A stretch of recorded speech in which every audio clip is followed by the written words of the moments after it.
उद्वीर सेठी ने केंद्र सरकार की जी राम जी योजना की तारीफ की। उन्होंने कहा कि ये योजना मनरेगा में सालों से चली आ रही खामियों को दूर करने में अहम भूमिका निभाएगी।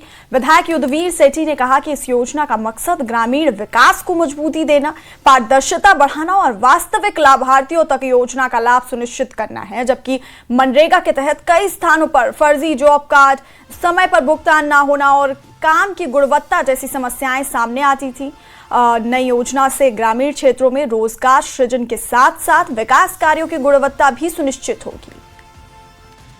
जो धरातल पे किया जाएगा उसी की पेमेंट बड़ा ही सोच समझ कर नरेंद्र भाई मोदी जी यशस्वी प्रधानमंत्री उनकी टीम द्वारा बनाया गया और आने वाले समय के अंदर किस प्रकार से सीधा फायदा, सीधा लाभ गांव को पहुंचे, गांव के मजदूरों को पहुंचे, इस बात का पूरा ध्यान रखा गया। इसके अंदर जो खास बात जुड़ती है आत्मनिर्भर भारत के निर्माण के साथ साथ आत्मनिर्भर गांव बनाना, रोजगार के साधन उपलब्ध कराने और साथ साथ में पर्यावरण को मजबूत करना, उसके साथ साथ युवाओं को किस प्रकार से रोजगार मिले, महिलाओं को 33% आरक्षण मिले, SC ST का भी पूरा ध्यान रखा गया है। युवाओं को किस प्रकार से कार्य करते करते उनको इंजीनियरिंग विंग के अंदर किस प्रकार से तैयार किया जाए और साथ में 100 दिन से 125 दिन का इसके अंदर रोजगार की बात रखी गई है।